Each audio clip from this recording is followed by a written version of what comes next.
असलामुअलैकुम crime update में लियाकत तुसीं वेख रहे हो मेरे यूट्यूब चैनल। कराची का इलाका सऊदाबाद दे विच एक ऐसा वाक़या पेश आया जिसने पूरे मुल्क नूं हिला के रख दिता। गैरत के नां ते एक भाई ने अपनी सगी बहन नूं और अपने बहनोई नूं मौत के घाट उतार दिता। लेकिन कहानी सिर्फ इतनी ही नहीं बल्कि पुलिस तहकीकात सामने आई है।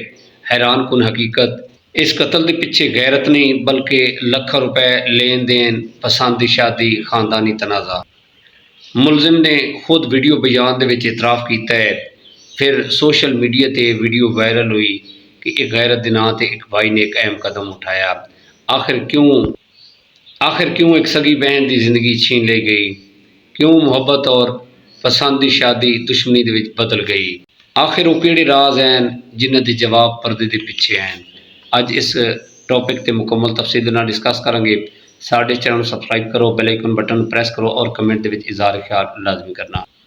जी दोस्तों, कराची का इलाका सऊदाबाद का एरिया है सी, सुचल थाना का एरिया है सी। इत्थे एक लड़के ने अपनी सगी बहन की मंगनी की थी। गोपांग नामी बंदे दे नाल अपनी सगी बहन की उन्हें मंगनी की थी और उस मंगनी के बदले 3.5 लाख रुपया लिता। लेकिन इसकी जी बहन है सी नादिया, इसका नाम है सी और ये किसी और नबीउल्ला नाम के लड़के दे नाल प्यार करती सी। इसका इश्क काफ़ी अरसे तो चल रहे सी। इसकी ये कोशिश है सी कि मैं घरों नस के शादी करा, लेकिन ये चाहती सी मेरे घर वाले की इज्जत ते कोई आँच ना आए। नादिया नबीउल्ले नूं कहंदी सी कि तू अपने वालिदैन नूं भेज, मेरे घर वाले कोलों रिश्ता मंगे, इस बाइज्जत तरीके दे नाल असीं शादी करांगे। लेकिन इसके भाई ने जो ये मंगनी कर दी सी, वो चाहता सी कि मेरी जी सगी बहन है किधरे और दे ना शादी करे।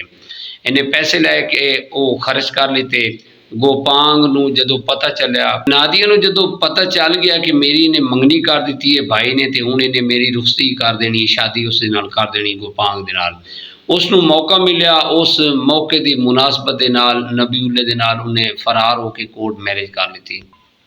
नादिया और नबीउल्ला ने जदों शादी कर ली, इस दे भाई नूं पता चलिया तो वो बड़ा बरमी का इजहार किया। दूसरी साइड गोपांग नूं पता चल गया कि नादिया घरों फरार हो गई है, उन्हें अगे किसी दे नाल निकाह कर लिता है। उसने उसके भाई नादिया के भाई को पैसे की रिकवरी शुरू कर दी कि मेरे पैसे वापस मोड़ दे। वो लारा लांदा है कि मैं थोड़ी शादी करा देंगे, मैं इस कोशिश चाह। उसने अपनी हमशीरा नूं कहा कि तू इसके को तलाक ले और इहदे में तेरी शादी करनी, लेकिन वो नहीं मनी। उसनूं मौका मिलिया, वो कचहरी जो वापस आ रहे सन नबीउल्ला और नादिया, इसके भाई ने उत्थे फायरिंग करके उन्होंने मौत के घाट उतार दिता और मौके ते फरार हो गया। थाना सुचल की हदूद च वाक़े हुए सी और इस थाने दे विच FIR कटी गई और बाद दे विच इसी हदूद दे विच इसनूं गिरफ्तार किया गया। बाद दे विच पुलिस ने इहदे कोलों एक वीडियो बयान रिकॉर्ड करवाया। उत्ते ने फायरिंग करके ना उन्होंने गैरत के नां ते ना मौत के घाट उतारिया कि अपनी मर्जी के नाल मुकाला कर रही थी। इस तरह करके उन्होंने लोगों को मुतमैन किया सी।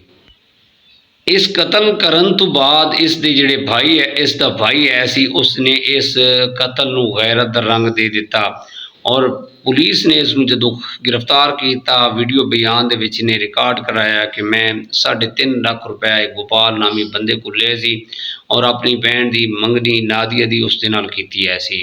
गोपांग मैनू तंग कर रहे सी कि मेरे पैसे वापस मोड़ दे, मेरे को नहीं है सी। इसी बिना ते मैं तंग आके गैरत का नां दे के अपनी हमशीरा नादिया और अपने बहनोई नूं नबीउल्ला नूं मौत के घाट उतार दिता।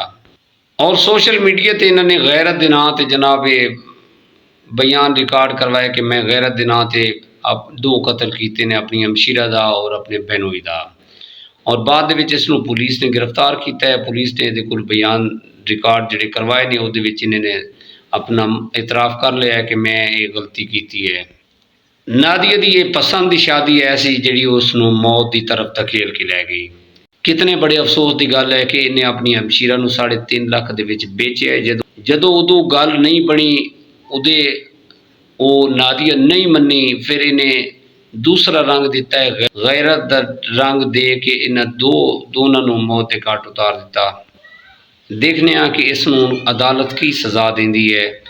और दोस्तों, यह अफसोसनाक वाक़या कराची का एरिया है सऊदाबाद की हदूद दे विच होया सी कि जिथे एक बेरहम भाई ने अपनी सगी भैन की मर्जी के खिलाफ फैसले किए ने और उसकी जिंदगी नूं गैरत का रंग दे के उसनूं बदनाम करके अपने बहनोई और बहन नूं मौत की घाट उतारिया।